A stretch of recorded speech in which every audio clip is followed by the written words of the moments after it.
Evening കേൾക്കുന്നുണ്ടോ?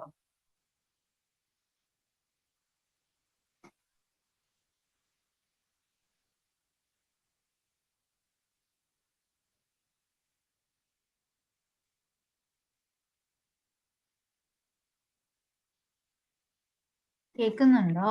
Audible ആണോ?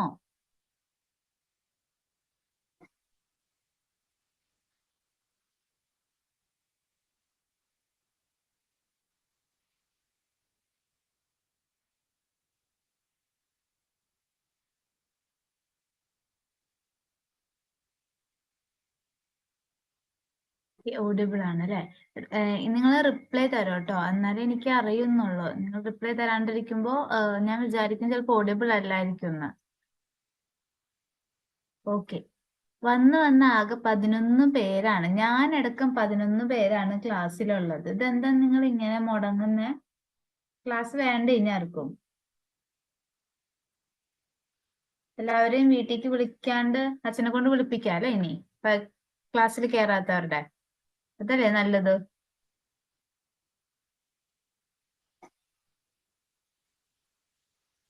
ഇപ്പൊ കേറിയവര് നിങ്ങളുടെ പേരും ബാച്ചും ഒക്കെ ടൈപ്പ് ചെയ്തിട്ടുണ്ടല്ലോ.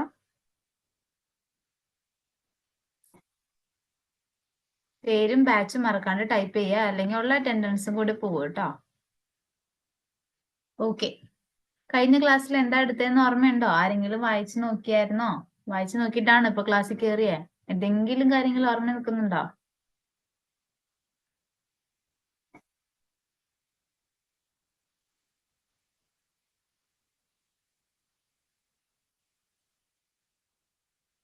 ഓക്കെ. ലാസ്റ്റ് ക്ലാസ്സിൽ നമ്മൾ ഫണ്ടമെന്റൽ റൈറ്റ്സ് എടുത്തു. അതിക്ക് മുന്നേ എന്തായിരുന്നു എടുത്തിട്ടുണ്ടായിരുന്നേ? ഫണ്ടമെന്റൽ റൈറ്റ്സിന് മുന്നേ എടുത്തത് എന്തായിരുന്നു? ഓക്കെ, ജുഡീഷ്യറി ആയിരുന്നു എടുത്തത്. ഫണ്ടമെന്റൽ റൈറ്റ്സ് ആയിരുന്നു എടുത്തത്. Okay okay. ഇനി ഈ രണ്ട് ടോപ്പിക്സിൽ ഫണ്ടമെന്റൽ റൈറ്റ്സ് നമ്മൾ ജസ്റ്റ് തുടങ്ങിയിട്ടേ ഉള്ളൂ. ജുഡീഷ്യറിയിൽ എന്തെങ്കിലും ഡൗട്ടോ കാര്യങ്ങളോ ഉണ്ടോ? എന്തെങ്കിലും ചോദിക്കാനുണ്ടോ?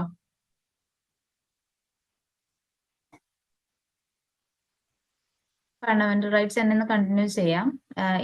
ഇന്നത്തോടെ തീരും തോന്നുന്നില്ല. ഇന്ന് നാളെയായിട്ട് എന്തായാലും കംപ്ലീറ്റ് ചെയ്യാം. ഇപ്പൊ ഡൗട്ട് ഒന്നും ഇല്ലല്ലോ ജുഡീഷ്യറിയില്?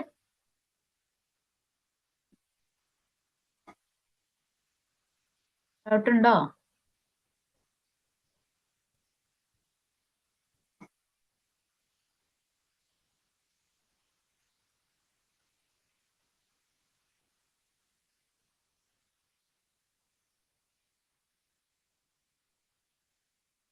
ഓക്കെ, ഫണ്ടമെന്റൽ റൈറ്റ്സ് നമ്മൾ ജസ്റ്റ് സ്റ്റാർട്ട് ചെയ്തു അല്ലെ. എന്തൊക്കെ കാര്യങ്ങളാ പറഞ്ഞിട്ടുണ്ടായിരുന്നത്? എന്തൊക്കെ കാര്യങ്ങളായിരുന്നു കഴിഞ്ഞ ക്ലാസ്സിൽ പറഞ്ഞത്?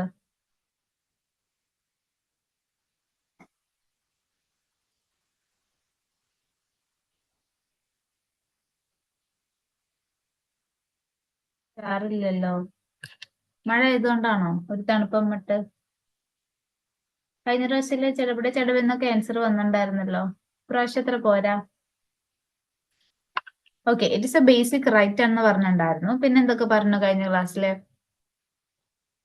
ഓക്കെ, ഇതിപ്പോ നിങ്ങൾ പറയുന്നു തോന്നണില്ല, ഞാൻ തന്നെ പറയേണ്ടി വരും തോന്നുന്നു. ജസ്റ്റ് ഒന്ന് ഓടിച്ചു പോവാണ്. കഴിഞ്ഞ ക്ലാസ്സിൽ നമ്മൾ പഠിച്ചത് തന്നെയാണ്. ഫണ്ടമെന്റൽ റൈറ്റ്സ് എന്താണ്? The rights that are enshrined in the part 3.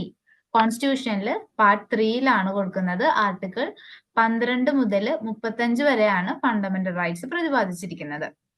ഇതിൽ നമ്മൾ എന്തെന്ന് പറയുന്നുണ്ട്?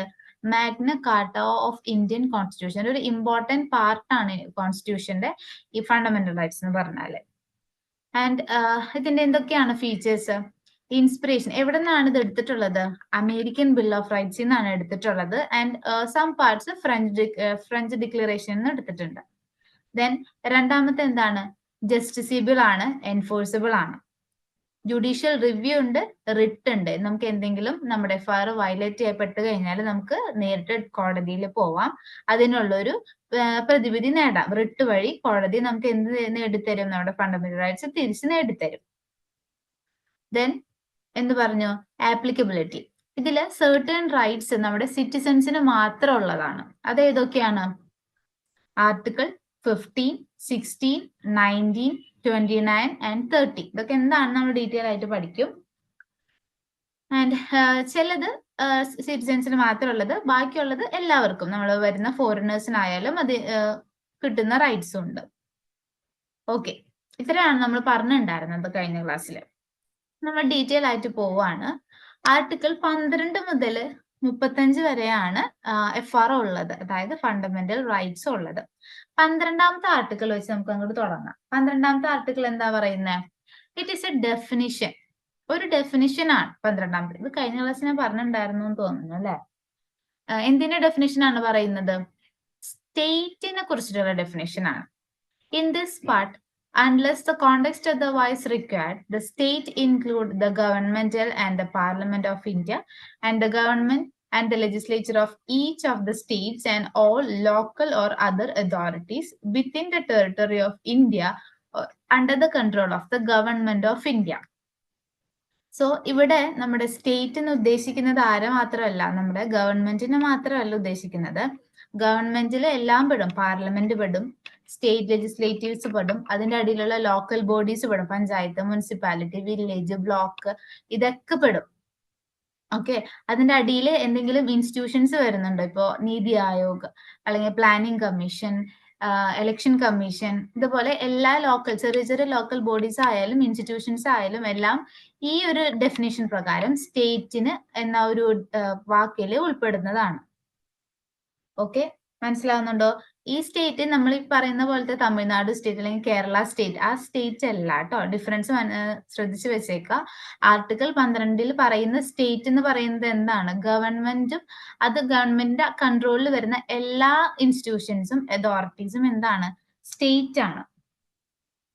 ഓക്കെ, ഇതാണ് 12ാമത്തെ ഡെഫിനിഷൻ. സിമ്പിൾ ആണ്, ജസ്റ്റ് ഓർത്ത് വെച്ചാൽ മതി. ദെൻ 13ാമത്തെ ഡെഫിനിഷൻ ഇവിടെ ആഡ് ആക്കിയിട്ടില്ല. അതെനിക്കറിയാം, കഴിഞ്ഞ ക്ലാസ്സിൽ ഞാൻ പറഞ്ഞിട്ടുണ്ടായിരുന്നു. എന്തായിരുന്നു 13ാമത്തെ ഡെഫിനിഷൻ? അല്ല സോറി, 13ാമത്തെ ആർട്ടിക്കിൾ എന്താണ് ഉണ്ടായിരുന്നത്? 13ാമത്തെ ആർട്ടിക്കിൾ എന്തായിരുന്നു? ഐ നോ, കഴിഞ്ഞ ക്ലാസ്സിൽ ഞാൻ പറഞ്ഞതാണ്.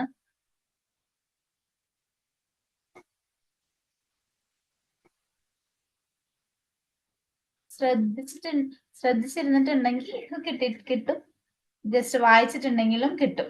ഇത് രണ്ടും ചെയ്തിട്ടില്ല എന്നുണ്ടെങ്കിൽ ഓക്കെ, കിട്ടത്തില്ല. അറിയോ ആർക്കെങ്കിലും?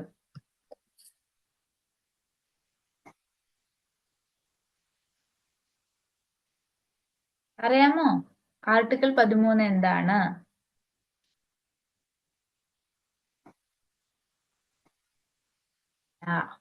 ഓക്കെ, നോക്കൂ, ഈ സ്ലൈഡ് നോക്കിയിട്ട് ഇനി എന്താണ് ആർട്ടിക്കിൾ 13 എന്ന് പറഞ്ഞേ. ഈ ആർട്ടിക്കിൾ ജസ്റ്റ് വായിക്കുക ആൻഡ് ഇതിൽ നിന്ന് ആർട്ടിക്കിൾ 13 എന്താണെന്ന് ഫൈൻഡ് ചെയ്ത് പറയുക. ജസ്റ്റ് ഒരൊറ്റ വേർഡാണ് എനിക്ക് ആവശ്യമുള്ളൂ. മറന്നുപോയി അല്ലേ? കുഴപ്പമില്ല. ഇതിൽ നിന്ന് വായിച്ചിട്ട് ഒരൊറ്റ വേർഡിൽ എനിക്ക് കിട്ടണം. കുറെ ഡെഫിനിഷൻസ് എനിക്ക് ആവശ്യമില്ല, ഒരൊറ്റ വേർഡ്.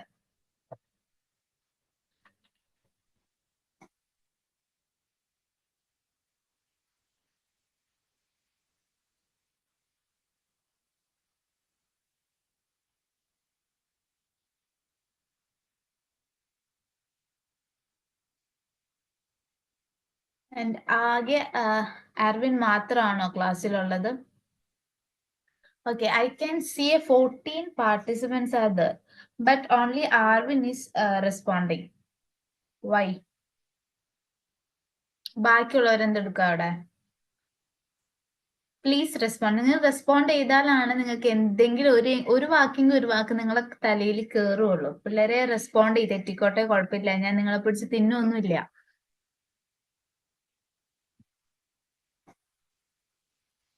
രണ്ടുപേരുടെ റെസ്പോൺസ് എനിക്ക് കിട്ടിയിട്ടുണ്ട്. ഇവൻ ഇതില് മിനിമം ഇനി ബാക്കിയുള്ള ഒരു 10 പേരുടെ റെസ്പോൺസ് എങ്കിലും എനിക്ക് വേണം.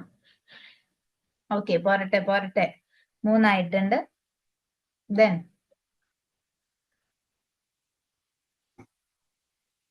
നീ ഉണ്ടല്ലോ. ഞാൻ ഓരോരുത്തരുടെ പേര് വിളിച്ച് ചോദിക്കണോ?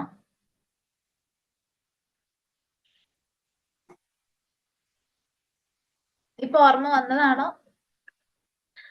It is judicial review. Judicial review എന്താണെന്ന് രണ്ട് ക്ലാസ് ഞാൻ റിപ്പീറ്റ് ചെയ്ത് പറഞ്ഞതാണ്. അതുകൊണ്ട് ഞാൻ ഈ ക്ലാസ് എന്തായാലും പറയില്ല, നിങ്ങൾക്ക് അറിയാമായിരിക്കുന്നു വിചാരിക്കുന്നു. വായിച്ചു നോക്കിയ കഴിഞ്ഞാൽ ഓർമ്മ വരും കേട്ടോ. ഓക്കെ, ആർട്ടിക്കിൾ 12 അപ്പൊ എന്താണ്? സ്റ്റേറ്റിന്റെ ഡെഫിനിഷൻ ആണ്. ദെൻ ആർട്ടിക്കിൾ 13 എന്താണ്? ജുഡീഷ്യൽ റിവ്യൂ ആണ്. ഓക്കെ, ദെൻ പിന്നെ വരുന്നത് 6 fundamental rights of Indian constitution. അത് ഏതൊക്കെയാണെന്നാണ് നോക്കാൻ പോകുന്നത്.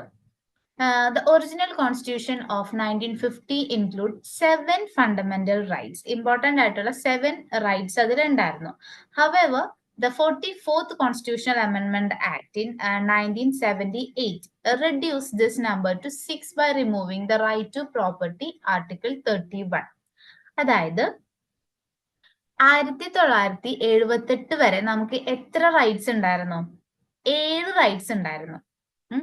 അതിനുശേഷം ഒരു 44ാമത്തെ കോൺസ്റ്റിറ്റ്യൂഷണൽ അമെന്റ്മെന്റ് വഴി ഒരു റൈറ്റ് അവരെടുത്ത് കളഞ്ഞു. അത് റൈറ്റ് ആണ് ഇപ്പോഴും, പക്ഷെ അത് ഫണ്ടമെന്റൽ റൈറ്റ് അല്ല, അതൊരു ലീഗൽ റൈറ്റ് ആണ്. അത് ഏത് റൈറ്റ് ആണ്? റൈറ്റ് ടു പ്രോപ്പർട്ടി, അതായത് സ്വത്ത് കൈവശം വെക്കാനുള്ള അവകാശം. അത് ആദ്യം എന്തായിരുന്നു? ഒരു മൗലികാവകാശത്തിന്റെ കൂടെ ഉൾപ്പെടുന്ന ഒരു കാര്യമായിരുന്നു. പക്ഷെ അത് പിന്നെ ഗവൺമെന്റിന് തോന്നി അത് അത്ര ഇമ്പോർട്ടന്റ് ആയിട്ടുള്ള കാര്യമല്ല. ഇപ്പൊ ഒരു പ്രോപ്പർട്ടി ഇല്ലാന്നുണ്ടെങ്കിലും ഒരു മനുഷ്യന് ജീവിക്കാനായിട്ട് പറ്റും അല്ലെ? അപ്പൊ അത് അത്യാവശ്യമുള്ള ഒരു സാധനമല്ല. അതില്ലെങ്കിലും പ്രത്യേകിച്ച് കുഴപ്പമൊന്നും ഉണ്ടാവില്ല എന്ന് വിചാരിച്ചിട്ട് അവരെന്ത് ചെയ്തു? അതെടുത്ത് കോൺസ്റ്റിറ്റ്യൂഷണൽ റൈറ്റ് എന്ന് മാറ്റി, ഫണ്ടമെന്റൽ റൈറ്റ്സ് എന്ന് മാറ്റി അതൊരു കോൺസ്റ്റിറ്റ്യൂഷണൽ റൈറ്റ് ആക്കി, അല്ലെങ്കിൽ ലീഗൽ റൈറ്റ് ആക്കി. ഓക്കെ, അത് ഏത് ആർട്ടിക്കിൾ ആയിരുന്നു? ആർട്ടിക്കിൾ 31 ആയിരുന്നു. സോ ആ ഒരു ഫണ്ടമെന്റൽ റൈറ്റ്സ് റിമൂവ് ചെയ്തതോടെ നമുക്ക് എത്രയായി? ഇപ്പൊ നിലവില് 6 റൈറ്റ്സ് ആണ് നമുക്കുള്ളത്. ഓക്കെ, ഒറിജിനലി എത്ര റൈറ്റ് ഉണ്ടായിരുന്നു എന്ന് ചോദിച്ചാൽ എത്ര എണ്ണം പറയണം? ഒറിജിനലി നമ്മുടെ കോൺസ്റ്റിറ്റ്യൂഷൻ വന്നപ്പോൾ 1950 എത്ര ഫണ്ടമെന്റൽ റൈറ്റ്സ് ആണ് നമുക്ക് ഉണ്ടായിരുന്നത്? It's 7. Then which amendment is reduce this act, this fundamental right? ഏത് അമെന്റ്മെന്റ് ആക്ട് ആണ് ഇത് കളഞ്ഞിട്ടുള്ളത് ഒരെണ്ണടുത്ത്? Yes, 44th Amendment Act ആണ്. Then which fundamental right is reduced from this? ഏത് റൈറ്റ് ആണ് എടുത്തു കളഞ്ഞത്?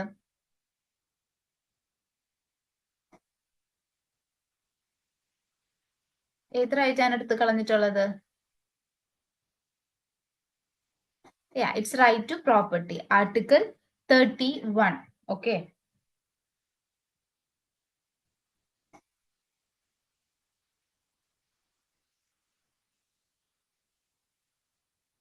ആർട്ടിക്കിൾ 31 ആണ് റൈറ്റ് ടു പ്രോപ്പർട്ടി ആണ് എടുത്ത് കളഞ്ഞത്.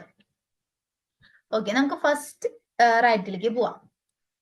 ഫസ്റ്റ് റൈറ്റ് നിങ്ങൾ ഉദ്ദേശിക്കുന്നത് ഒരു കാറ്റഗറി ആണ് കേട്ടോ. 6 കാറ്റഗറി ഓഫ് റൈറ്റ്സ് ആണ് നമുക്കുള്ളത്. ഫസ്റ്റ് കാറ്റഗറിയിൽ വരുന്നത് റൈറ്റ് ടു ഈക്വാലിറ്റി, അതായത് തുല്യതയ്ക്കുള്ള അവകാശം. എല്ലാ ഇന്ത്യക്കാരും തുല്യരാണ് എന്ന് പറയുന്ന അവകാശമാണത്. അതിൽ ഏതൊക്കെ ആർട്ടിക്കിൾ ഉണ്ട്? ആർട്ടിക്കിൾ 14 to 18, 14 മുതൽ 18 വരെയുള്ള ആർട്ടിക്കിൾ ആണ് തുല്യതയ്ക്കുള്ള അവകാശം പറയുന്നത്. എന്തൊക്കെ പറയുന്നത്? Its right to equality ensures that all individuals, irrespective of their background, have equal rights and opportunity to develop their skills and talents, pursue their ambitions. അതായത് ഇന്ത്യയിൽ ജീവിക്കുന്ന ഏതൊരാൾക്കും എന്തുണ്ട്? അത് ആളിപ്പോ ഏത് ബാക്ക്ഗ്രൗണ്ടിൽ നിന്ന് വന്ന ആളായാലും ശരി, ആൾ ഏത് ജാതി ആയാലും ശരി, ഏത് മതമായാലും ശരി, ഏത് ജെൻഡർ ആയാലും ശരി, എല്ലാവർക്കും ഒരുപോലത്തെ ഓപ്പർച്യൂണിറ്റി ആണ് എവിടെ ഉള്ളത്? അതിപ്പോ പബ്ലിക് എംപ്ലോയ്മെന്റിലായാലും എഡ്യൂക്കേഷൻ ആയാലും എന്തെങ്കിലും സ്കിൽ ഡെവലപ്മെന്റിനായാലും എന്ത് കാര്യത്തിനും ആർക്കും ഒരു മുൻഗണന ഇല്ല എന്നാണ് പറയുന്നത്. എല്ലാവരും തുല്യരാണ്, ആരും ആർക്കും മേലെയല്ല. ഓക്കെ, അതായത് പണ്ട് കാലത്ത് ഇങ്ങനെ ഉണ്ടായിരുന്നില്ലേ, നമ്മുടെ ജാതി വെച്ചിട്ട് സവർണര്, അവർണർക്ക് എന്ത് ചെയ്യാൻ പറ്റില്ല? പഠിക്കാൻ പറ്റില്ല, ജോലി ചെയ്യുന്ന സെൻസ് വലിയ വലിയ ജോലികളും ചെയ്യാൻ പറ്റില്ല, അമ്പലത്തിൽ കയറാൻ പറ്റില്ല, ബ്രാഹ്മണര് നടക്കുന്ന സ്ഥലത്ത് കൂടി പോവാൻ പാടില്ല, അങ്ങനെ കുറെ ഉണ്ടായിരുന്നു. സോ അതൊക്കെ ഇല്ലാതാക്കാൻ വേണ്ടിയിട്ടാണ് എന്ത് പറയുന്നത്? എല്ലാവരും ഒരുപോലെയാണ് എന്നുള്ള ഒരു സാധനം ഇവിടെ കൊണ്ടുവന്നേക്കണത്.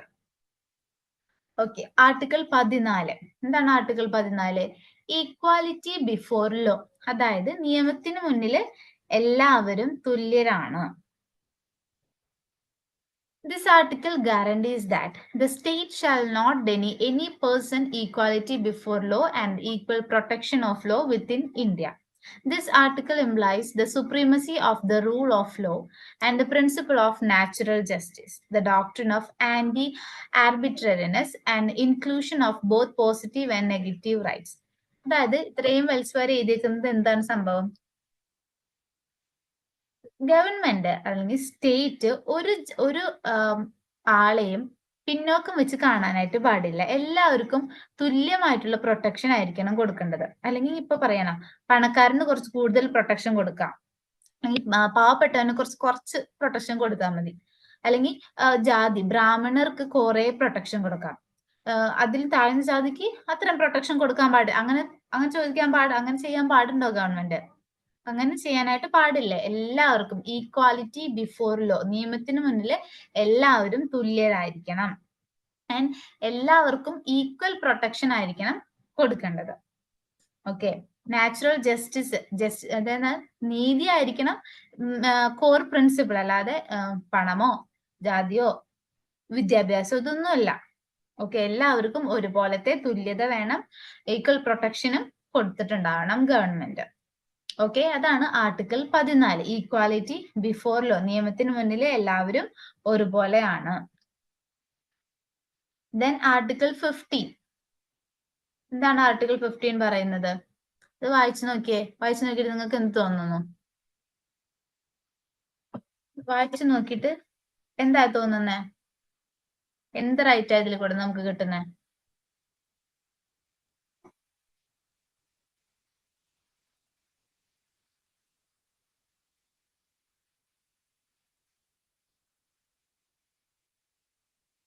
Discrimination is not allowed. അതിൽ കുറച്ച് കാറ്റഗറീസ് പറയുന്നുണ്ടല്ലോ, കുറച്ച് ബേസ് പറയുന്നുണ്ടല്ലോ. എന്തൊക്കെ ബേസ് വെച്ചിട്ടാ ഡിസ്ക്രിമിനേഷൻ പാടില്ലാത്തത്? നോ ഡിസ്ക്രിമിനേഷൻ ആണ്, കറക്റ്റ് ആണ്. എന്തൊക്കെ ബേസ് വെച്ചിട്ടാ പറയുന്നത്? കുറച്ച് ബേസ് പറയുന്നുണ്ടോ അവിടെ? എന്തിന്റെ ഒക്കെ പേരിലാണ് നമ്മൾ ഡിസ്ക്രിമിനേറ്റ് ചെയ്യാനുള്ള സാധ്യതയുള്ളത്? റിലീജിയന്റെ പേരിൽ ഡിസ്ക്രിമിനേഷൻ നടത്താം അല്ലെ? ബ്രാഹ്മണൻ, ക്ഷത്രിയൻ എന്നൊക്കെ പറഞ്ഞിട്ട് ഡിസ്ക്രിമിനേഷൻ നടത്താം. അതേപോലെ റേസ് വെച്ച് നടത്താം, കാസ്റ്റ് വെച്ച് നടത്താം, സെക്സ് വെച്ച് നടത്താം, ജെൻഡർ വെച്ചിട്ട് ആണാണോ പെണ്ണാണോ എന്നുള്ള രീതിയിൽ, ആൻഡ് പ്ലേസ് ഓഫ് ബർത്ത് വെച്ച്, ഇതൊക്കെ വെച്ച് ഡിസ്ക്രിമിനേഷൻ ആയിട്ട്. ഓക്കെ, കളറ്, അതാണ് റേസ്. ഈ ബേസ് വെച്ചിട്ട് എന്ത് ചെയ്യാൻ പാടില്ല? ഡിസ്ക്രിമിനേഷൻ നടത്താൻ പാടില്ല. പക്ഷെ നിങ്ങളിവിടെ ഒരു കാര്യം ശ്രദ്ധിക്കുന്നുണ്ടോ? ഒരു സാധനത്തിന്റെ പേര് അവിടെ ഇല്ല. ഡിസ്ക്രിമിനേഷൻ വെച്ച് ഡിസ്ക്രിമിനേഷൻ എന്ന് പറയാൻ പറ്റില്ല. എന്നാലും നമുക്ക് കാറ്റഗറൈസേഷൻ ചെയ്യാൻ പറ്റിയ ഒരു കാര്യമുണ്ട്. എന്താണ്? ഒന്ന് ആലോചിച്ച് നോക്കിയേ.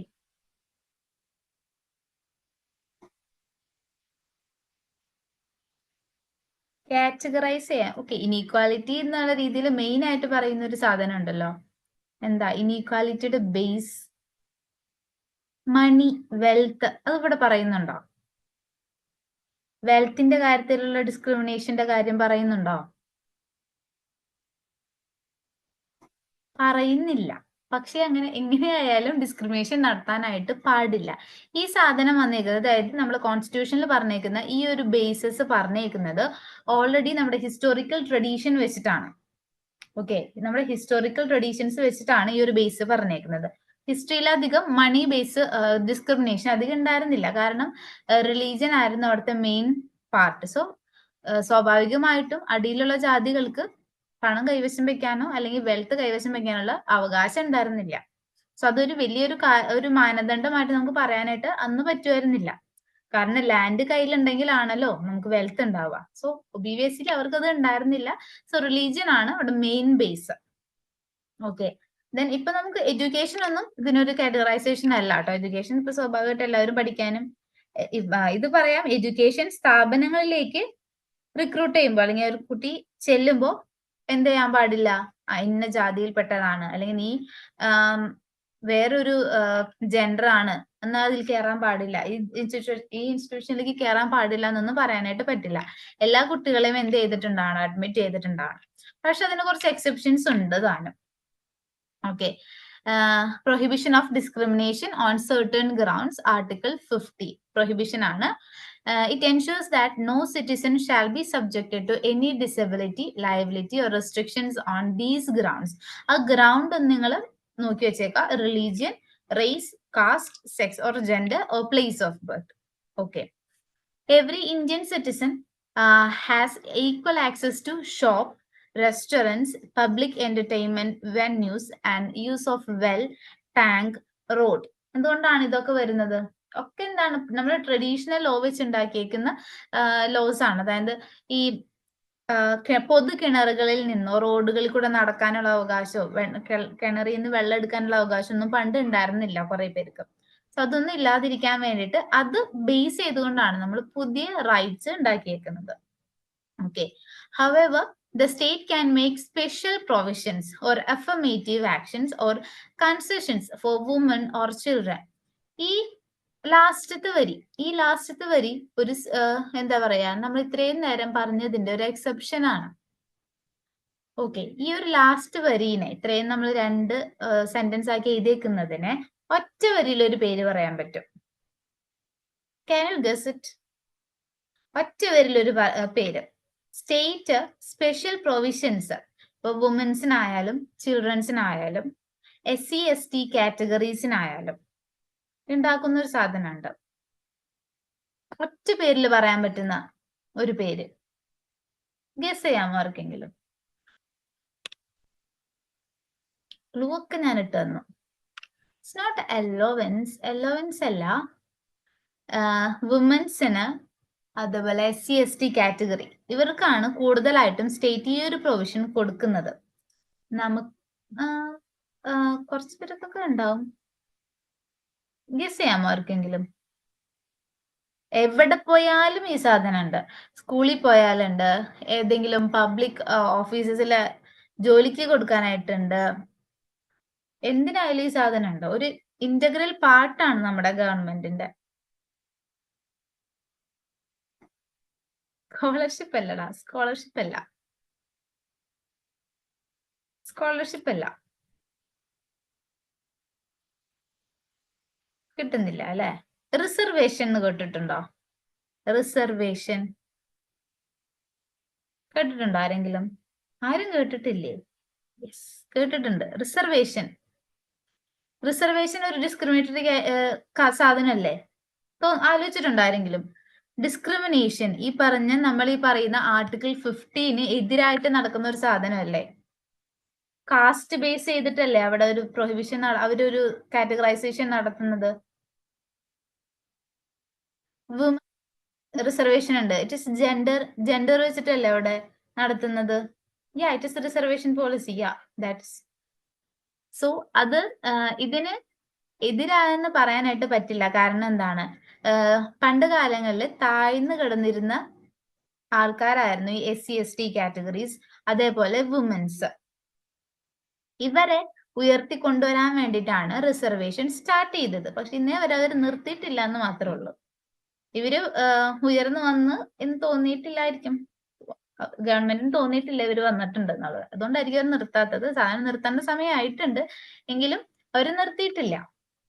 സോ റിസർവേഷൻ ഇതിനൊരു എക്സെപ്ഷൻ ആണ്, ഈ ഒരു ആർട്ടിക്കിൾ 15. ഓക്കെ, ആർട്ടിക്കിൾ 14 എന്തായിരുന്നു?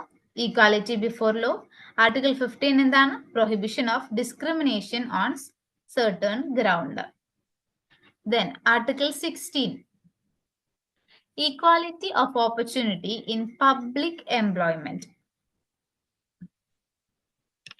This article guarantees equal opportunity for all the Indian citizens in public employment. It prohibits discrimination against a citizen in respect of employment or office under the state based on religion, race, caste, descent, place of birth, residence, or any combination of these factors. However, the state can make provision for the reservation of appointments or posts in favor of vulnerable sections of the society. ഇതും തന്നെയാണ്, മറ്റേന്റെ continuation തന്നെയാണ് ഇത്. Public എംപ്ലോയ്മെന്റില് നമ്മളിപ്പോ PSC എഴുതുമ്പോൾ അല്ലെങ്കിൽ നമ്മുടെ UPSC എഴുതുമ്പോൾ ഇതൊക്കെ പബ്ലിക് എംപ്ലോയ്മെന്റ് ആണ്. അവിടേക്ക് നമ്മൾ എക്സാം എഴുതുമ്പോൾ അല്ലെങ്കിൽ അവിടേക്ക് ജോലി നോക്കുമ്പോൾ ഈ ഒരു ബേസ് സാധനങ്ങളുള്ള ഡിസ്ക്രിമിനേഷൻ കൊണ്ടുവരാനായിട്ട് പാടില്ല. അതായത് ഇപ്പൊ നീ താഴ്ന്ന ജാതിയിലാണോ എന്നാ ഗവൺമെന്റ് ഓഫീസിൽ നിനക്ക് ജോലി തരൂല, അല്ലെങ്കിൽ നീ ഇന്ന ജെൻഡർ ആണോ നീ ഈ ജോലിക്ക് കയറണ്ട എന്ന് പറയാനായിട്ട് ഗവൺമെന്റിന് സാധിക്കില്ല. പക്ഷേ അവിടെയും എന്തുണ്ട്? റിസർവേഷൻ ഉണ്ട്. ഓക്കെ, റിസർവേഷൻ ഉണ്ട്, അത് മറക്കരുത്. ഇത് അതിനെതിരാണോ എന്ന് ചോദിച്ചാൽ എതിര് തന്നെയാണ്, പക്ഷെ അതൊരു വൾണറബിൾ സെക്ഷൻസിനെ പൊക്കിക്കൊണ്ടുവരാനുള്ള സാധനമാണെന്ന് ഓർത്തു വെച്ചാൽ മതി. ഓക്കെ, ഈ 15ഉം 16ഉം ഏതാണ്ട് കണക്റ്റഡ് ആണ് കേട്ടോ. Abolition of untouchability. എന്താണ് അൺടച്ചബിലിറ്റി? മലയാളം അറിയോ അതിന്റെ ആർക്കെങ്കിലും? അൺടച്ചബിലിറ്റിയുടെ മലയാളം?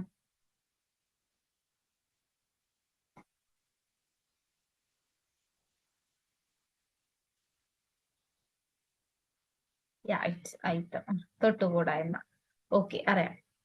ഇതും എന്ത് തന്നെയാണ്, നമ്മുടെ പണ്ട് നടന്നിട്ടുള്ള ഒരു സോഷ്യൽ ഈവിൾ ആയിരുന്നു അൺടച്ചബിലിറ്റി. തൊടാൻ പാടില്ല, ഒരു ജാതി മറ്റൊരു ജാതിനെ തൊടാൻ പാടില്ല. സോ അങ്ങനെ തൊട്ട് കഴിഞ്ഞാൽ തന്നെ വലിയൊരു പ്രശ്നമായിരുന്നു അന്ന്. സോ അതില്ലാതാക്കുക എന്നുള്ളതാണ് article 17, abolition of untouchability. This article abolishes untouchability in any form. അതിപ്പോ നമ്മളൊരു പബ്ലിക് വെല്ലിന്ന് വെള്ളം കുടിക്കുന്നതായിരിക്കാം, അല്ലെങ്കിൽ എവിടെയെങ്കിലും നമ്മൾ ബസ് സ്റ്റോപ്പിൽ പോയി നിന്ന് ബസ് സ്റ്റോപ്പിൽ ഇരിക്കുന്നതായിരിക്കാം. സോ അങ്ങനെ ഒരു പബ്ലിക് പ്ലാറ്റ്ഫോമിൽ അങ്ങനെ എന്ത് സംഭവിച്ചാലും അപ്പൊ തന്നെ ആളെ പോലീസ് പിടിച്ചിട്ടുണ്ടാവും. ഓക്കെ, അങ്ങനെ ചെയ്യാനായിട്ട് പാടില്ല. അങ്ങനെയും നമ്മളെ മുന്നിൽ അങ്ങനെ ഒരു ക്രൈം കാണുന്നുണ്ടെങ്കിൽ നമ്മൾ അപ്പൊ എന്ത് ചെയ്യണം? പോലീസിനെ അറിയിക്കണം. സോ ഇവിടെ ഇങ്ങനെ ഒരു അൺടച്ചബിലിറ്റി നടക്കുന്നുണ്ട് എന്നുള്ളത്. It recognizes untouchability as a social evil and ensures that eradication of this discriminatory practice in Indian society. So, Indian society പണ്ടുണ്ടായിരുന്ന ഈ ഒരു പ്രാക്ടീസ് ഇല്ലാതാക്കാൻ വേണ്ടിയിട്ടാണ് ഇങ്ങനെ ഒരു ആർട്ടിക്കിൾ സെപ്പറേറ്റ് ആയിട്ട് തന്നെ എന്ത് ചെയ്തിട്ടുള്ളത്? നമ്മുടെ കോൺസ്റ്റിറ്റ്യൂഷനിൽ ചേർത്തിട്ടുള്ളത്. സോ ആർട്ടിക്കിൾ 17 എന്താണ്? Abolition of untouchability. പിന്നെ പിള്ളേർ ഇതൊക്കെ കാണാണ്ട് പഠിച്ചു വെച്ചേക്കാം കേട്ടോ, ഏറ്റവും ഇമ്പോർട്ടന്റ് സാധനമാണ്. Abolition of titles.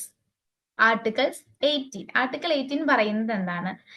ഈ നമ്മുടെ ഈ ഫസ്റ്റത്തെ കാറ്റഗറിയിൽ പെട്ട അവസാനത്തെ റൈറ്റ് ആണ് എന്ത്? Article 18 ഈക്വാലിറ്റിയിൽ പെട്ടിട്ടുള്ളത്. This article states that no title other than military and academic distinctions shall be conferred by the state. State ഒരുവിധ ടൈറ്റിൽസും കൊടുക്കാൻ പാടില്ല. ഇപ്പോ നിങ്ങൾ കേട്ടിട്ടുണ്ടോ സാഹിബ് എന്ന് വിളിക്കുന്നത്? ഐ മീൻ നിങ്ങൾ കേട്ടിട്ടുണ്ടാവില്ല, ബുക്കിലൊക്കെ വായിച്ചിട്ടുണ്ടാവല്ലോ പണ്ടത്തെ ആൾക്കാര് തമ്പ്രാനെ അല്ലെങ്കിൽ സാഹിബ് അങ്ങനൊക്കെ വിളിക്കുന്ന അങ്ങനത്തെ ടൈറ്റിൽസ് കൊടുക്കാൻ പാടില്ല. അങ്ങനത്തെ ടൈറ്റിൽസ് ഒരാൾക്ക് ഉണ്ടാവാൻ പാടില്ല. ഒരാളും മറ്റൊരാളെ ഇതേപോലെ തമ്പ്രാനേന്നോ അങ്ങുന്നേന്നോ അങ്ങനൊന്നും വിളിക്കാനായിട്ട് പാടില്ല. ഓക്കെ, ബ്രിട്ടീഷുകാർ ഇതേപോലെ കൊടുത്തിട്ടുള്ള കുറെ ടൈറ്റിൽസ് ഉണ്ടായിരുന്നു. സോ അതൊക്കെ എടുത്ത് കളയുകയാണ് ചെയ്തത്. അങ്ങനെ ഉണ്ടായിരുന്ന ആരും ഇനി അതുപോലെ അറിയപ്പെടാൻ. നാനാ സാഹിബ് അയാളുടെ പേരാണതാ, നാനാ സാഹിബ്. ആ സാഹിബ് അല്ല ഇത്, അത് വേറെ സാഹിബ്. ബ്രിട്ടീഷുകാർ ഇതുപോലെ കുറെ ടൈറ്റിൽസ് നമ്മുടെ കേരളത്തിൽ അല്ല ഇന്ത്യയിലത്തെ ആൾക്കാർക്ക് കൊടുത്തിട്ടുണ്ടായിരുന്നു. സോ അതൊക്കെ ഇല്ലാതാക്കുന്ന ഒരു ആർട്ടിക്കിൾ ആണ് എന്ത്, ആർട്ടിക്കിൾ 18. പക്ഷെ ഇതിനൊരു എക്സെപ്ഷൻ ഉള്ളത് മിലിറ്ററി ആൻഡ് അക്കാഡമിക് ഡിസ്റ്റിങ്ഷൻ. അതായത് മിലിറ്ററി കൊടുക്കത്തില്ലേ, വീരചക്ര, അതുപോലെ ലഫ്റ്റനന്റ് ഗവർണർ, ലഫ്റ്റനന്റ് കേണൽ, നമ്മുടെ മോഹൻലാലിനൊക്കെ കൊടുത്തിട്ടുണ്ടല്ലോ ഓരോ ടൈറ്റില്, അതൊന്നും ഇതിൽ പെടില്ല. അതൊക്കെ ഒരു എക്സെപ്ഷൻ ആണ്. അതുപോലെ അക്കാഡമിക് ഡിസ്റ്റിങ്ഷൻ കൊടുക്കും. ഇപ്പൊ നമ്മുടെ പത്മശ്രീ, പത്മഭൂഷൺ, പത്മവിഭൂഷൺ, ഓക്കെ, അങ്ങനത്തെ സാധനങ്ങളൊക്കെ ഉണ്ടല്ലോ, അത് ഇവർക്ക് അതൊന്നും ഇതിൽ ബാധകമല്ല. അതൊക്കെ കൊടുക്കാം. പക്ഷേ എന്ത് ചെയ്യാൻ പാടില്ല, ഇത് ഇവരുടെ പേരിന് മുന്നിലോ പിറകിലോ ചേർക്കാൻ പാടില്ല.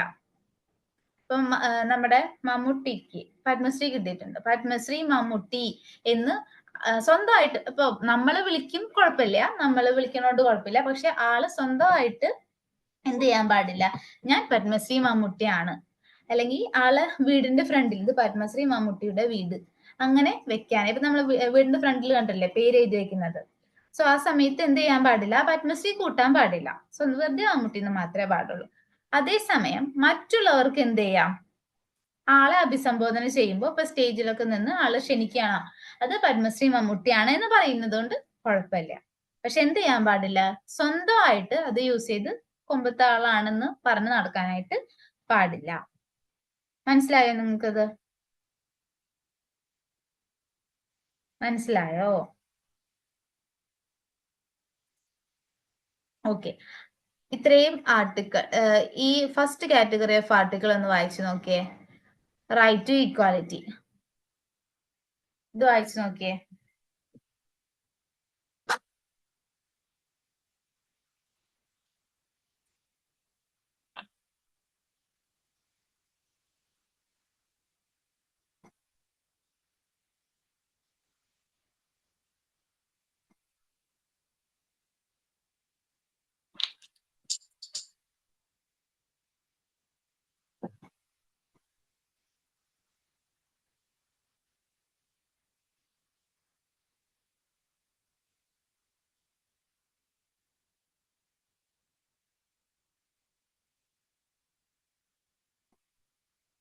വായിച്ചോ?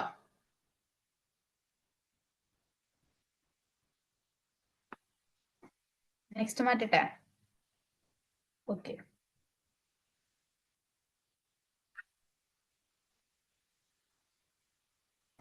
വായിക്കുമ്പോ ഡൗട്ട് ഉണ്ടെങ്കിൽ ചോദിക്കണം കേട്ടോ.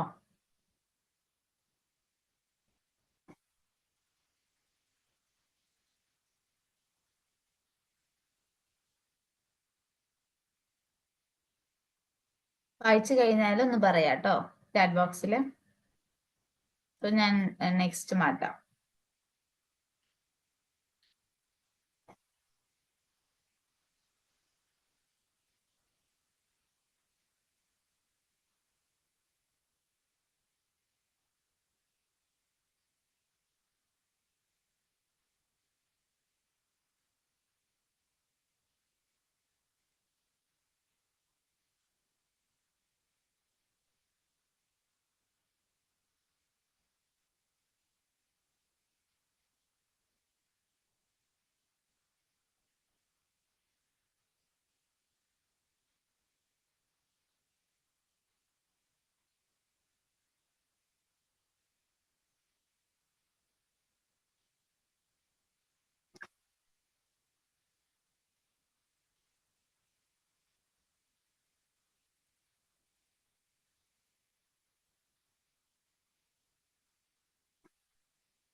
ഓക്കെ, ഇത്രയും വായിച്ചാൽ എന്തെങ്കിലും ഡൗട്ട് ഉണ്ടോ?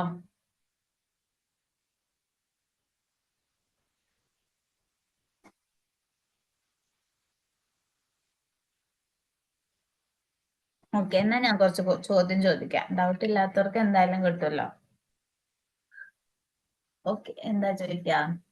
Equal protection of law. Equal protection of law പറയുന്നത് ഏത് ആർട്ടിക്കിൾ ആണ്? Equality before law or equal protection of law? ഏത് ആർട്ടിക്കിളിലാണ് ഈ ഒരു കാര്യം പറയുന്നത്?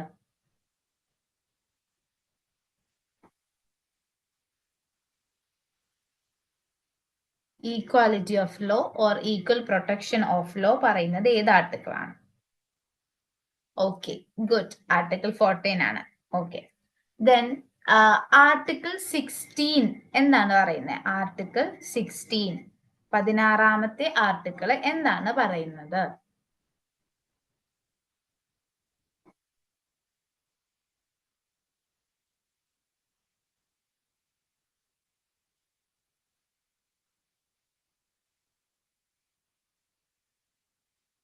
എന്ത് എംപ്ലോയ്മെന്റ്, എന്ത് ഓപ്പർച്യൂണിറ്റി, എന്താണ് സംഭവം, എന്താന്ന് പറയൂ?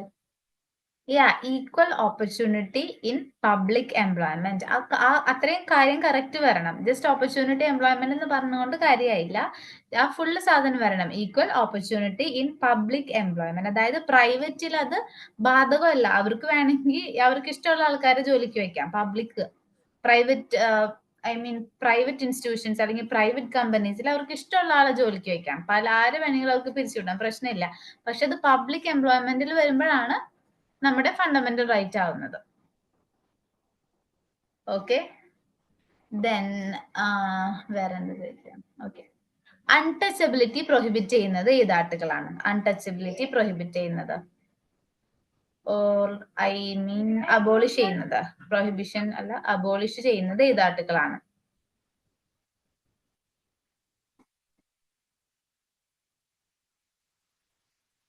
Okay, article 17. ഓക്കെ, കറക്റ്റ് ആണ്. ദെൻ വേറെ ഏതാ ഉള്ളത്? 2 നമ്പേഴ്സ് ഒക്കെ ഉണ്ടല്ലോ. Okay, discrimination, prohibition of discrimination ഏതിലാ ഉള്ളത്? ഡിസ്ക്രിമിനേഷൻ ഏതിലാ ഉള്ളത്? ആർട്ടിക്കിൾ 15. ഓക്കെ, നിങ്ങൾക്ക് അങ്ങോട്ടും ഇങ്ങോട്ടൊക്കെ ഉള്ള ഡിഫറൻസ് മനസ്സിലായിട്ടുണ്ടെന്ന് വിചാരിക്കുന്നു. ഇപ്പൊ എല്ലാം പറയുന്നുണ്ട്. ഇനി അടുത്ത ക്ലാസ്സിൽ ചോദിക്കുമ്പോൾ നിങ്ങൾ ഇതൊക്കെ മറക്കുമെന്ന് എനിക്കറിയാം. എന്നാലും ഇപ്പെങ്കിൽ കിട്ടിയിട്ടുണ്ടല്ലോ, അതുകൊണ്ട്. ഓക്കെ, ഇനി നമുക്ക് നെക്സ്റ്റ് കാറ്റഗറി ഓഫ് റൈറ്റ്സിലേക്ക് പോവാം. രണ്ടാമത്തെ കാറ്റഗറിയാണ് റൈറ്റ് ടു ഫ്രീഡം, സ്വാതന്ത്ര്യത്തിനുള്ള അവകാശം. ഏത് ആർട്ടിക്കിൾ ഒക്കെയാണത്? ഏത് തുടങ്ങി ഏത് ആർട്ടിക്കിൾ വരെയാണ്?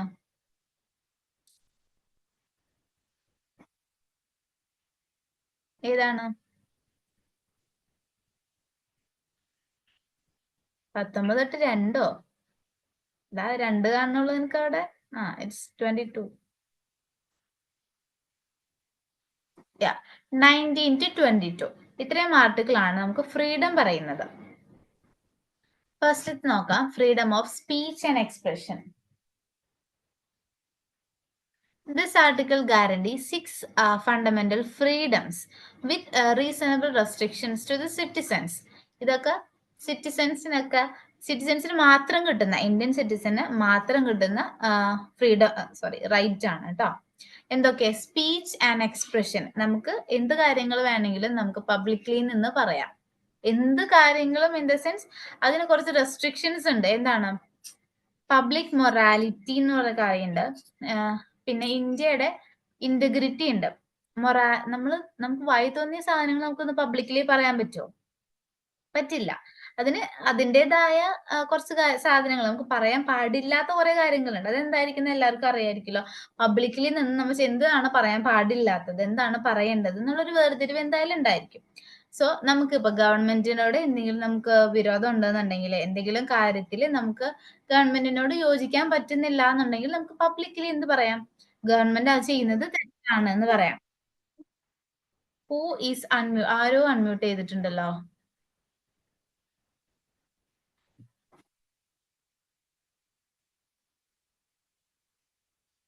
ഓക്കെ, ഇപ്പൊ നമുക്ക് എന്ത് ചെയ്യാൻ പറ്റും?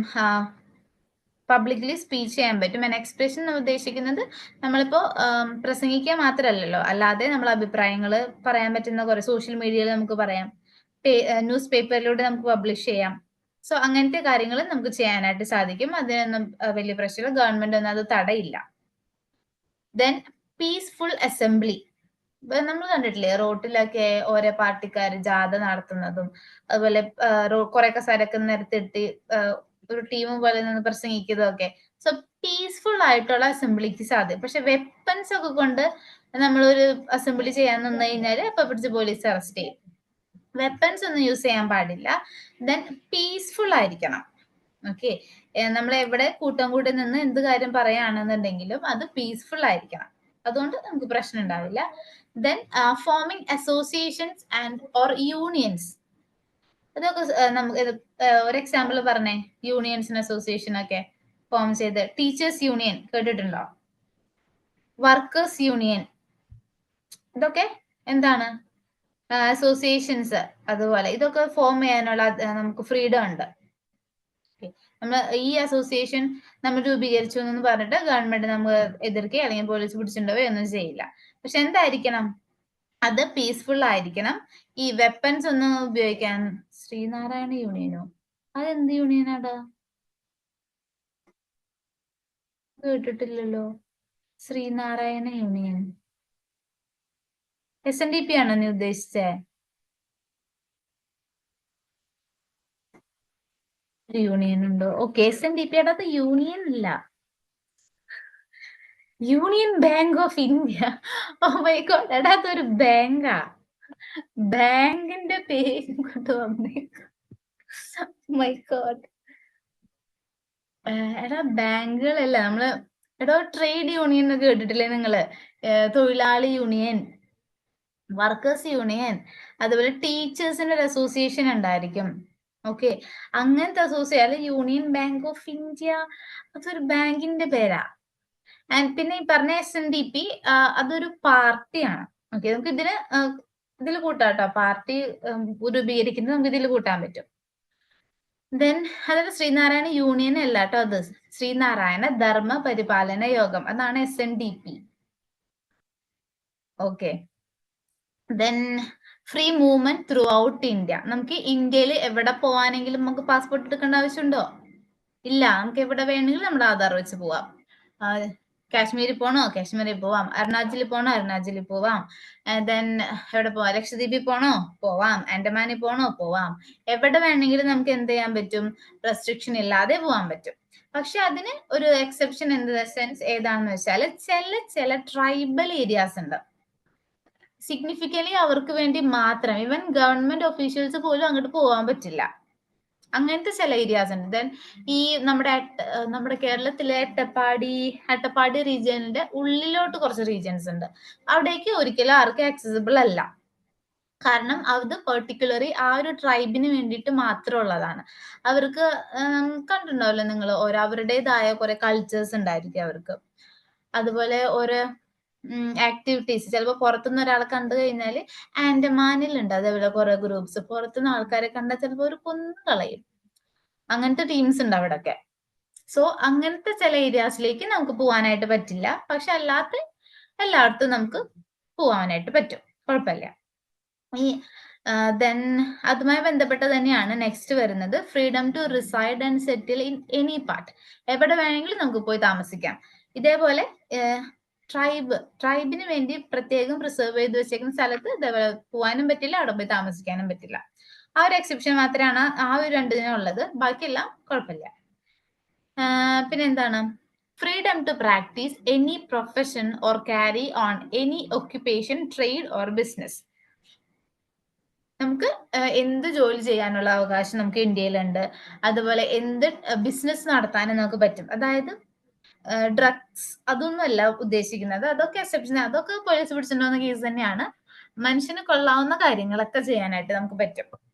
ഏത് ജോലി വേണമെങ്കിലും നമുക്ക് തിരഞ്ഞെടുക്കാം. നമുക്ക് ഇഷ്ടമുള്ള ഏത് ജോലി വേണമെങ്കിലും തിരഞ്ഞെടുക്കാം. ടീച്ചറോ ഡോക്ടറോ എഞ്ചിനീയറോ പൊളിറ്റീഷ്യനോ ദെൻ കാർപ്പൻറ്ററോ വർക്ക്ഷോപ്പിലോ എന്ത് വേണമെങ്കിലും നമുക്ക് തിരഞ്ഞെടുക്കാം, നമ്മുടെ ഇഷ്ടമാണ്. പക്ഷെ അതിനെന്തുണ്ട് റെസ്ട്രിക്ഷൻസ്? എന്താണ്? പബ്ലിക് മൊറാലിറ്റി, അതൊരു ഇമ്പോർട്ടൻറ്റ് ഒരു ഇമ്പോർട്ടൻറ്റ് പാർട്ടാണ്. പബ്ലിക് മൊറാലിറ്റി എന്നുള്ളത് ഇമ്പോർട്ടൻ്റ് ആണ്. ദെൻ ഇന്ത്യക്ക് റിലേഷൻ ഉണ്ട്. ഏത്? നെയ്ബർഹുഡ് റിലേഷൻ, അതായത് പുറത്തുള്ള രാജ്യങ്ങളുമായിട്ടുള്ള റിലേഷൻ, അത് തകർക്കാനായിട്ട് പാടില്ല. ഇപ്പോ ഈ കണ്ടിട്ടുണ്ടാവല്ലോ നിങ്ങൾ, ഈ ന്യൂസിലൊക്കെ ഭയങ്കര ഇതായിരുന്നു, നമ്മുടെ ഇപ്പൊ പാകിസ്ഥാനുമായിട്ട് പ്രശ്നം വന്നപ്പോ, വാറായില്ല എന്നാലും ആ ഒരു ഇത് വന്നപ്പോ ഒരു യൂട്യൂബ് ബ്ലോഗർ നമ്മുടെ രഹസ്യങ്ങളൊക്കെ ചോർത്തി എന്ന് പറഞ്ഞിട്ട്, വ്ളോഗിങ് മൂപ്പരാട്ടിയുടെ ഒരു പ്രൊഫഷൻ ആയിരുന്നു. പക്ഷെ ആൾ എന്താ ചെയ്തത്? ഇന്ത്യക്ക് എതിരായിട്ടാണ് ജോലി ചെയ്തത്. ഇന്ത്യയിൽ നിന്നുകൊണ്ട് ഇന്ത്യക്ക് എതിരായിട്ട് ജോലി ചെയ്തു. സോ അങ്ങനെ നടത്തുമ്പോ എന്ത് ചെയ്യും? അവർ പിടിച്ച് തൂക്കി അകത്തിടും. അല്ലാത്ത എന്ത് ജോലി നമുക്ക് ചെയ്യാനായിട്ട് സാധിക്കും. ഓക്കെ, ആർട്ടിക്കിൾ 19 എന്താന്ന് മനസ്സിലായോ? ഈ 6 ഫ്രീഡംസ് ആണ് ആർട്ടിക്കിൾ 19 പറയുന്നത്.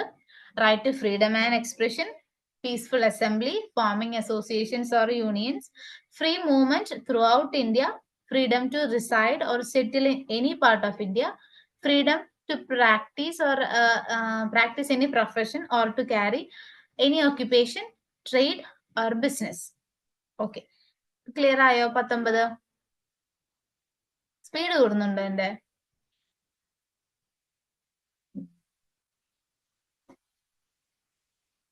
Okay, next article 20. ആർട്ടിക്കിൾ 20 പറയുന്നത് എന്താ? Protection in respect of conviction for offences. This article provide 4 key safeguard to individuals. ഇതെന്താണ്? നമ്മൾ എന്തെങ്കിലും കാര്യത്തിൽ അറസ്റ്റ് ചെയ്താൽ അല്ലെങ്കിൽ എന്തൊരു കേസ് നമുക്കെതിരെ വന്നു കഴിഞ്ഞാൽ എന്തൊക്കെയാണ് നമുക്ക് കിട്ടുന്ന പ്രൊട്ടക്ഷൻസ്? 4 കാര്യങ്ങളാണ് ഇതിൽ പറയുന്നത്. ഒന്നാമത്തത് എക്സ് പോസ്റ്റ് ഫാക്ടോ ലോ. ഈ പേര് ഐ നോ നിങ്ങൾക്ക് കുറച്ച് ഫെമിലിയർ അല്ലായിരിക്കും, പക്ഷെ ഇതിന് വേറെ പേര് നോക്കിയിട്ട് പോയി കഴിഞ്ഞാൽ കിട്ടൂല, കാരണം ഇത് ഒറ്റ വേർഡാണ്.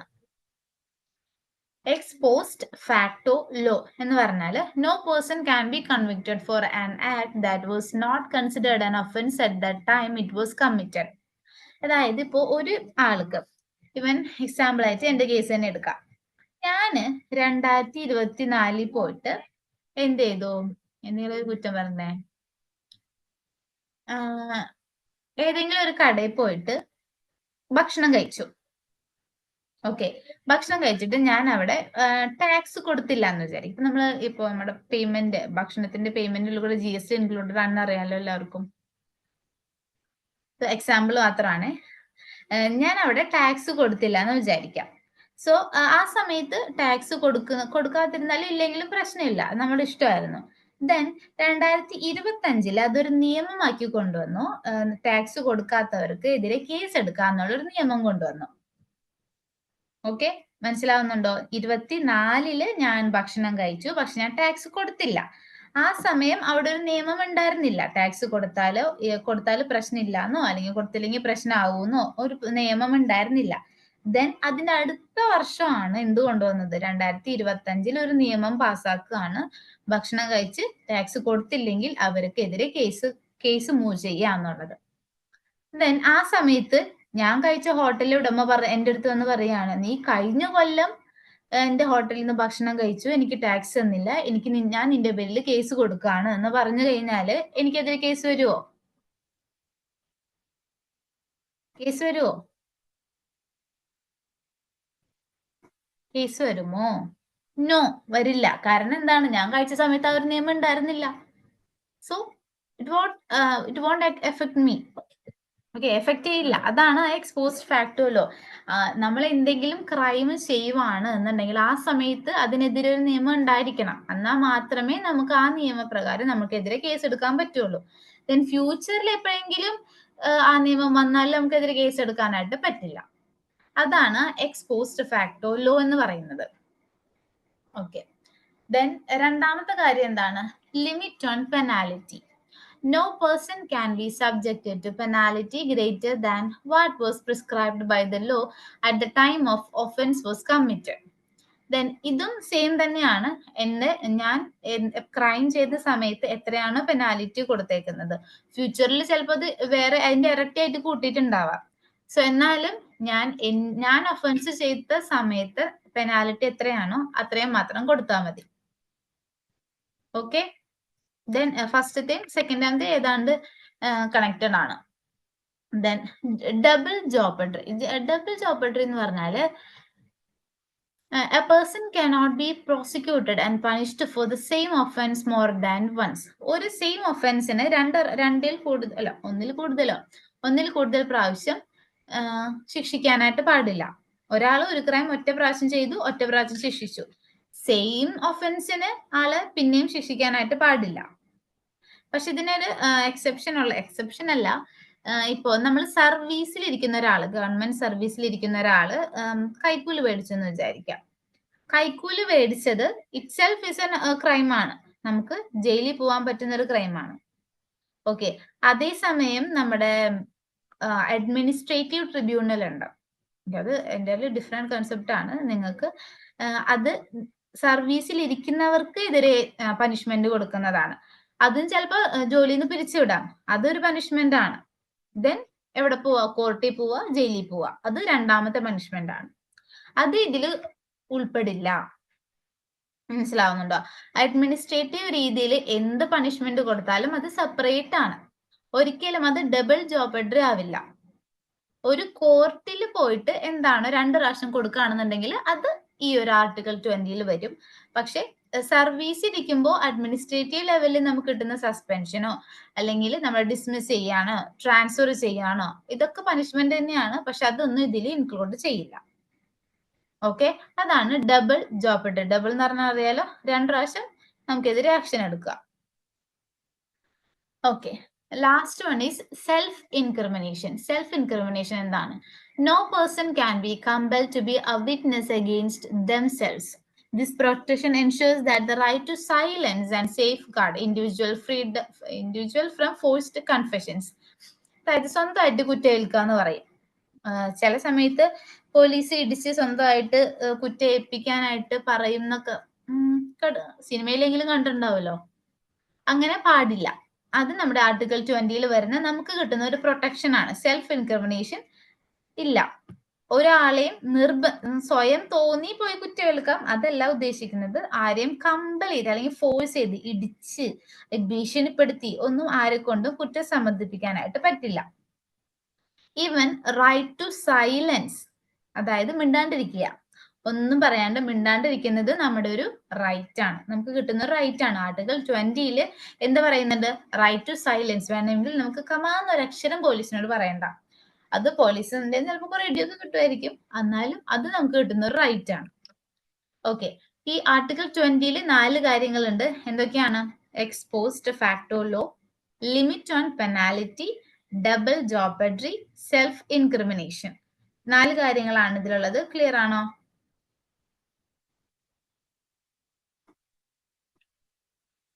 ക്ലിയർ ആണോ? ഓക്കെ, ദെൻ ഓക്കെ, ഇത് കഴിഞ്ഞ ഓക്കെ, ഇതും കൂടെ ഉള്ളത് കഴിഞ്ഞ് നിർത്താം കേട്ടോ, അല്ലെങ്കിൽ ഞാൻ പകുതിക്ക് വെച്ച് നാളെ പിന്നെയും പറയേണ്ടി വരും. Okay, article 21. ആർട്ടിക്കിൾ 21 എന്താണ്? Protection of life and personal liberty. One of the most and important article ആണ് കേട്ടോ.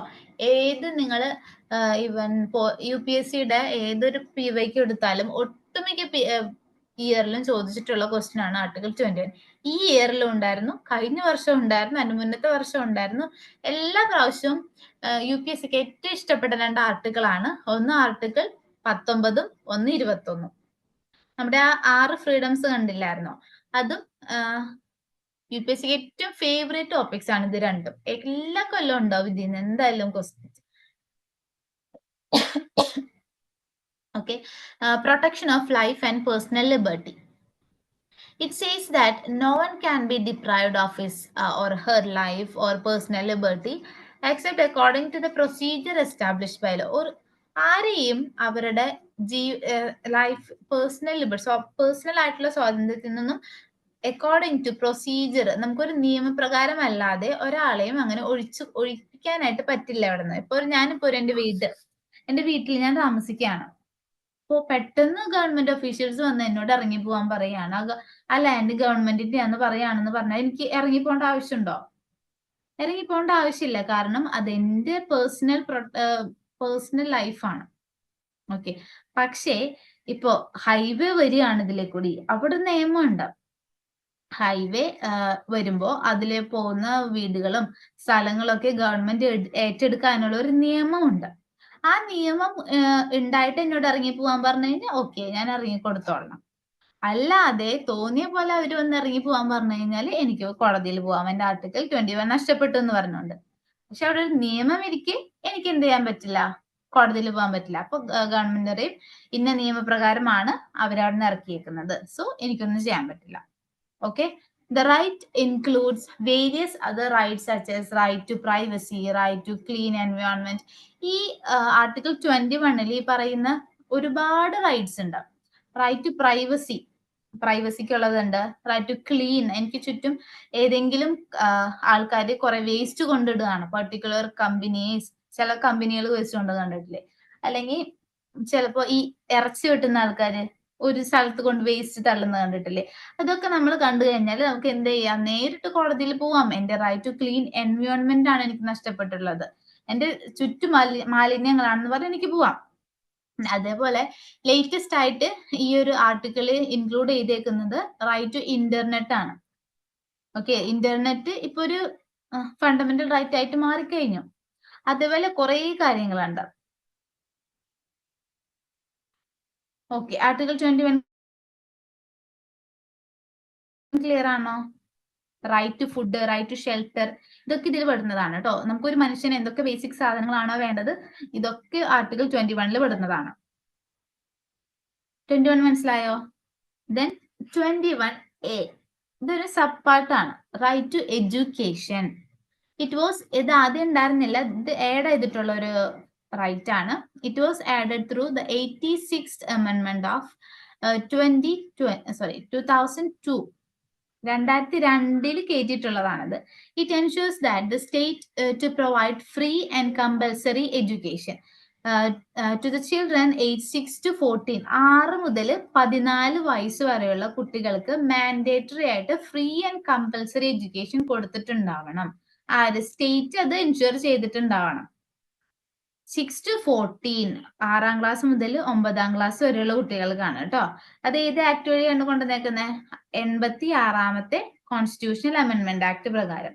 ആദ്യം നമ്മുടെ കോൺസ്റ്റിറ്റ്യൂഷനിൽ ഇത് ഉണ്ടായിട്ടില്ല, ദെൻ ആഡ് ആക്കിയേക്കുന്നതാണ്.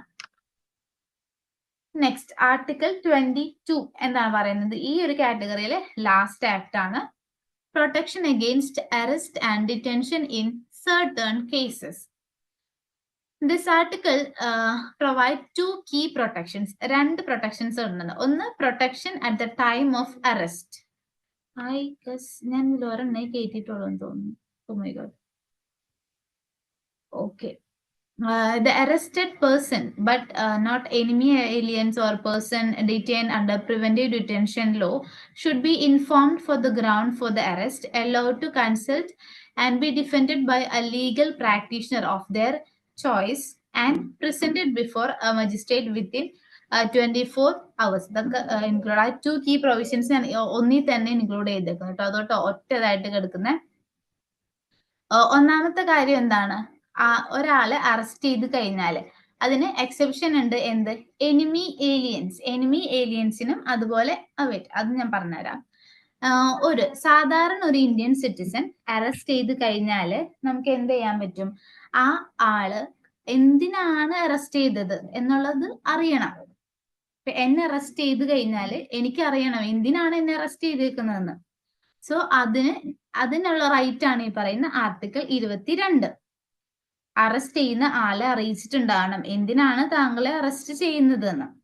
ദെൻ രണ്ടാമത്തെ കാര്യം എന്താന്ന് വെച്ചാല് ആൾക്ക് ഒരു ലീഗൽ പ്രാക്ടീഷണർ, അതായത് ഒരു ലോയർ, ആൾക്ക് ഒരു ലോയറെ കണ്ടുപിടിക്കാനും അതിനെ കൺസൾട്ട് ചെയ്യാനുള്ള ഒരു സൗകര്യം ഉണ്ടാവണം.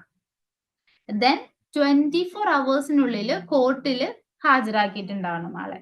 എന്തൊക്കെ കാര്യങ്ങളാണ്? ആള് എന്തിനാണ് അറസ്റ്റ് ചെയ്യുന്നതെന്നുള്ള ഗ്രൗണ്ട് ആളെ അറിയിച്ചിട്ടുണ്ടാവണം.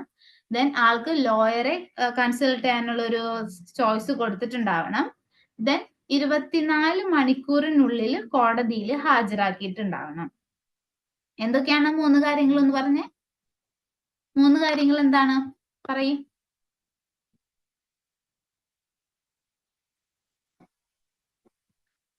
നോക്കിയെങ്കിൽ പറയും. 3 കാര്യങ്ങൾ എന്താണ്? ആർട്ടിക്കിൾ 22 പ്രകാരം നമുക്ക് കിട്ടുന്ന 3 റൈറ്റ്സ് എന്തൊക്കെയാണ്?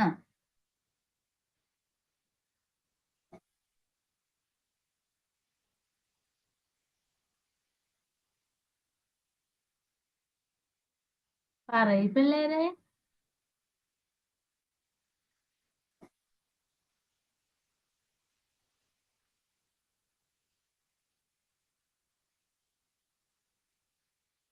Okay, to know why arrested, അതിന്റെ ഗ്രൗണ്ട് അറിഞ്ഞിട്ടുണ്ടാവണം. ദെൻ ഓക്കെ, 24 മണിക്കൂറിനുള്ളിൽ ജഡ്ജിയുടെ അടുത്ത് കൊണ്ടുപോയിട്ടുണ്ടാവണം. ദെൻ ഒരെണ്ണം കൂടി ഉണ്ടല്ലോ, ഒരെണ്ണം കൂടി ഉണ്ടല്ലോ, ഏതാ അത്?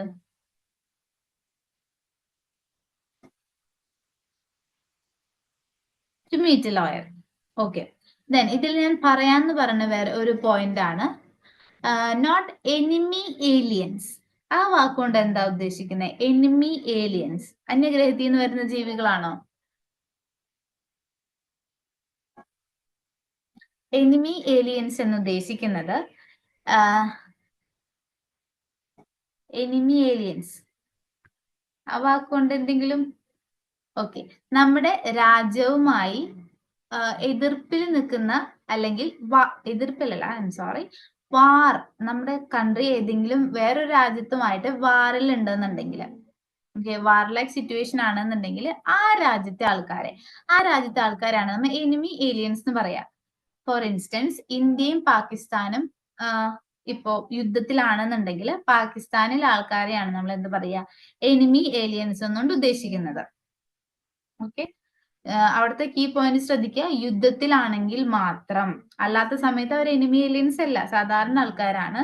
യുദ്ധത്തിലാണെങ്കിൽ മാത്രം ആ എതിർ കൺട്രിയിലെ ആൾക്കാർ നമ്മൾ വിളിക്കുന്ന പേരാണ് എനിമി ഏലിയൻസ് എന്ന്. Okay, then persons detained under preventive detention law. Preventive detention എന്നതുകൊണ്ട് ഉദ്ദേശിക്കുന്നത് എന്താ? ഇപ്പൊ ഒരാൾക്ക് ചിലപ്പോ ആൾക്ക് ഒരു ഹിസ്റ്ററി ഉണ്ടായിരിക്കും, ആൾ ചിലപ്പോൾ വയലന്റ് ആയിരിക്കും, ആൾ ചിലപ്പോൾ ആക്രമിക്കാൻ സ്വഭാവമുള്ള ഒരാളായിരിക്കും. ഇവൻ ഈ കണ്ടിട്ടുണ്ടല്ലോ നിങ്ങൾ, ഈ കാപ്പ ചുമത്തി കുറച്ച് ഗുണ്ടകളെ പറഞ്ഞു വിടുക എന്നുള്ളത് കേട്ടിട്ടില്ലേ? കാപ്പ. ഓക്കെ, ഈ ഇലക്ഷൻ ഒക്കെ ആവുന്ന സമയത്ത് ഇതേപോലെ ഗുണ്ടകളെ എന്ത് ചെയ്യും? പ്രിവെന്റീവ് ഡിറ്റൻഷൻ ലോ വെച്ച് ഇവരെ കരുതൽ തടങ്കൽ എന്ന് പറയും ഇതിനെ. ഏതെങ്കിലും ഒരു സ്ഥലത്ത് പൂട്ടിയിടും. കാരണം എന്താണ്? ചിലപ്പോ അവരെന്തെങ്കിലും ഒരു വയലൻസ് ഉണ്ടാക്കിയേക്കാം, ഫ്യൂച്ചറിൽ ഉണ്ടാക്കിയേക്കാം. അവര് പണ്ട് ഉണ്ടാക്കിയിട്ടുണ്ട്, ചിലപ്പോ ഇനി ഫ്യൂച്ചറിൽ അവർ ഉണ്ടാക്കും എന്ന് തോന്നുമ്പോ, അങ്ങനെ തോന്നുന്ന ആൾക്കാരെ എന്ത് ചെയ്യും? പ്രിവെന്റീവ് ഡിറ്റൻഷൻ ലോ വെച്ചിട്ട് എവിടെയെങ്കിലും കുറച്ച് നാൾ കൊണ്ട് പൂട്ടിയിടും. ഓക്കെ, ഈ 2 തരത്തിലുള്ള ആൾക്കാർക്കും ഈ ആർട്ടിക്കിൾ 22 ബാധകമല്ല. ഏത് 2 ആൾക്കാർക്ക്? എനിമി ഏലിയൻസിനും ഈ പ്രിവെന്റീവ് ഡിറ്റൻഷനിൽ കിടക്കുന്ന ആൾക്കാർക്കും എന്ത് ബാധകമല്ല? ആർട്ടിക്കിൾ 22 ബാധകമല്ല. ബാക്കിയുള്ള ആൾക്കാർക്കും, സാധാരണ ആൾക്കാർക്കാണ് ഇത് ബാധകമുള്ളത്. എന്താണ്? അറസ്റ്റ് ചെയ്യുമ്പോൾ ഗ്രൗണ്ട് പറഞ്ഞിട്ടുണ്ടാവണം, ലോയറിനെ മീറ്റ് ചെയ്യാനുള്ള ഒരു ഇത് കൊടുത്തിട്ടുണ്ടാവണം. ഇത് 24 മണിക്കൂറിനുള്ളിൽ എന്ത് ചെയ്യണം? കോടതിയിൽ ഹാജരാക്കണം. ഇത്രയും കാര്യങ്ങൾ. ഓക്കെ, ഇതാണ് second set of FR. First നമ്മൾ റൈറ്റ് ടു ഈക്വാലിറ്റി കണ്ടു. ദെൻ രണ്ടാമത്തെ സെറ്റ് എന്താണ്? Right to freedom. ഇത്രയും 2 ഫണ്ടമെന്റൽ റൈറ്റ്സ് ആണ് നമ്മൾ ഇന്ന് പഠിച്ചത്. ഇത്രയും കാര്യങ്ങൾ എന്തെങ്കിലും ഡൗട്ട് ഉണ്ടോ?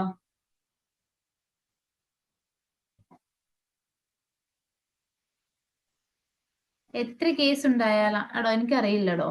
കാപ്പ കേസ് എത്ര കേസ് ഉണ്ടായാലാണെന്ന് എനിക്കറിയില്ല കേട്ടോ.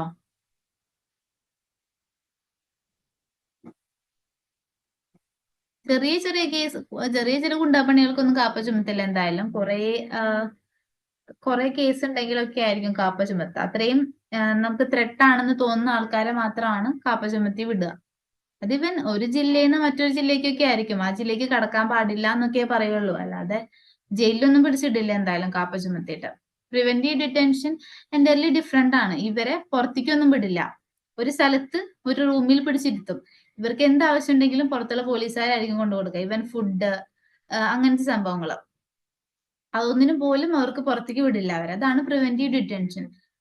നമ്മുടെ AKG കേട്ടിട്ടുണ്ട് AKG AK ഗോപാലൻ, നമ്മുടെ വലിയൊരു കമ്മ്യൂണിസ്റ്റ് നേതാവായിരുന്നു. ആളൊക്കെ ഇതേപോലെ പ്രിവെന്റീവ് ഡിറ്റൻഷനിൽ പിടിച്ചിട്ടുള്ളതാ. ആൾ ഗുണ്ടായിരുന്നിട്ടല്ല കേട്ടോ, നമ്മുടെ ഈ എലക്ഷന്റെ സമയത്ത് ചെയ്യുന്നതാണ്. മറ്റേ പാർട്ടിക്കാര് കൈൻഡ് ഓഫ് പൊളിറ്റിക്സ് ഉണ്ട് അതിന്റെ ഇടയ്ക്ക്. ഓക്കെ, ഇത്രയും കാര്യങ്ങൾ ക്ലിയർ ആയെന്ന് വിചാരിക്കുന്നു. ബാക്കി നമുക്ക് എന്തായാലും ബാക്കി ഇനി ഇപ്പോ 22 ആയില്ലേ, ആർട്ടിക്കിൾ 22, ദെൻ 35 വരെയാണ് ഉള്ളത്. ഇത്രയാണ് വലിയ വലിയ ഫണ്ടമെന്റൽ റൈറ്റ്സ് നമുക്ക് വരുന്നത്. ഈ ഫസ്റ്റ് 2 കാറ്റഗറി നമ്മൾ എന്തായാലും കംപ്ലീറ്റ് ചെയ്തിട്ടുണ്ട്. ബാക്കി നമുക്ക് നാളെ കംപ്ലീറ്റ് ചെയ്യാം കേട്ടോ. Thank you, have A nice day.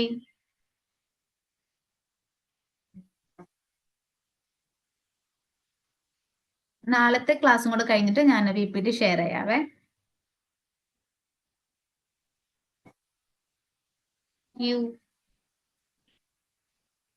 പേര് ടൈപ്പ് ചെയ്യാത്തവർ ടൈപ്പ് ചെയ്തിട്ടുണ്ടേ, മറക്കല്ലേ.